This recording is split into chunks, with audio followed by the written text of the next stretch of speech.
Olá, meu nome é Juliana Siqueira e eu vou apresentar o meu trabalho intitulado Avaliação da fitotoxicidade de nanotubos de carbono em lactuca sativa.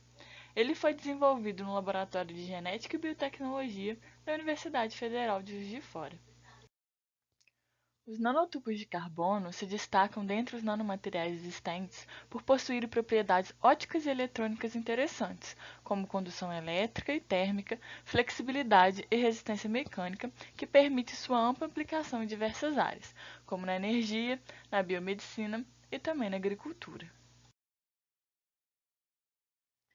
Em decorrência dessa gama de aplicações e de uma grande taxa de produção, as preocupações relacionadas ao potencial impacto dos nanotubos de carbono nos ecossistemas, plantas, animais e saúde humana aumentaram, bem como as pesquisas relacionadas a essa área.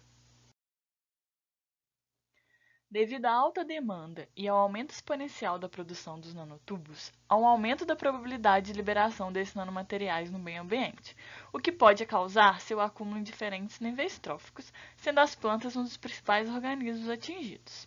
Estima-se que 50% dos nanotubos de carbono descartados entrem no solo, resultando em uma liberação de 20 a 40 toneladas anuais até 2030 e uma concentração de 0,01 a 3 microgramas por quilo de solo. Com isso, é necessário conhecer os possíveis impactos desse nanomaterial no ambiente e nas espécies vegetais. O potencial tóxico dos nanotubos de carbono está relacionado ao seu arranjo, podendo ser nanotubos de carbono de parede simples ou nanotubos de carbono de parede múltipla.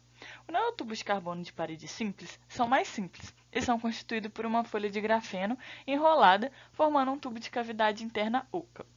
Os nanotubos de carbono de parede múltiplas são estruturas mais complexas, pois são compostos por vários nanotubos de carbono de parede simples concêntricos, onde cada nanotubo concêntrico pode ter uma estrutura diferente.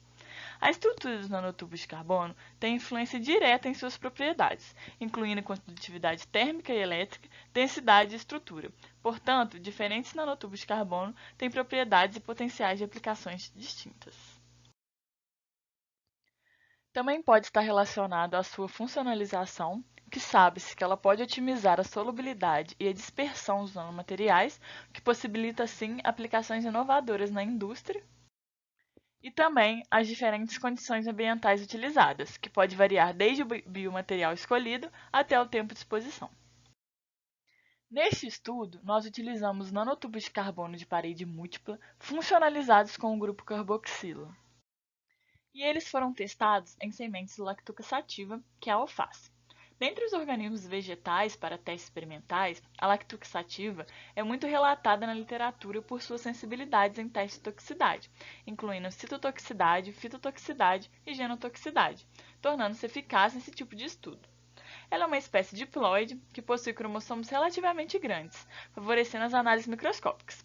Ela também possui muitas sementes que são pequenas e facilitam os estudos em laboratório por ocuparem pouco espaço e se desenvolverem rápido, o que é um fator importante para testes de toxicidade aguda.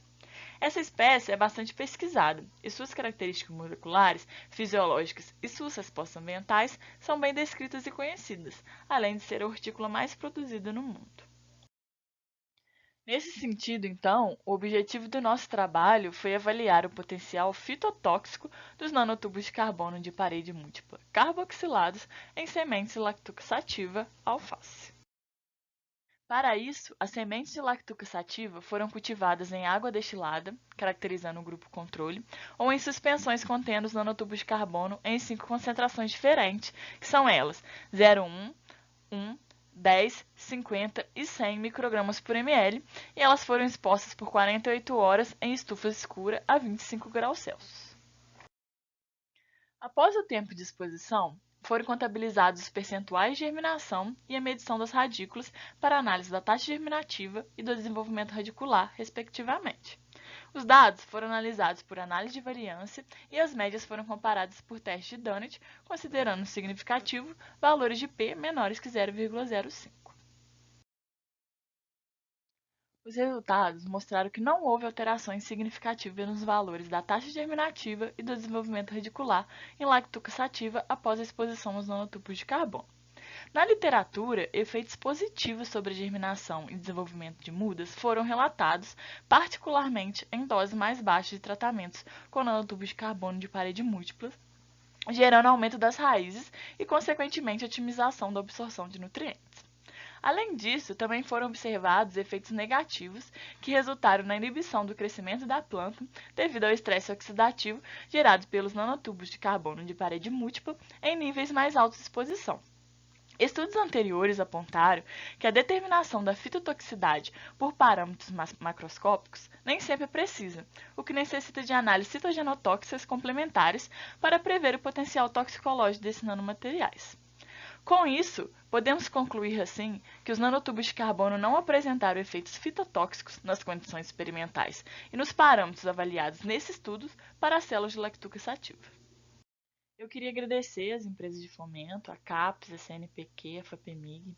Queria agradecer também a Embrapa e a Universidade Federal de Juiz de Fora, ao Programa de Pós-Graduação em Ciências Biológicas da Universidade Federal de Juiz de Fora e aos laboratórios de Nanobiotecnologia, Nanotoxicologia da UFJF e o laboratório do qual eu faço parte, o Laboratório de Genética e Biotecnologia da UFJF.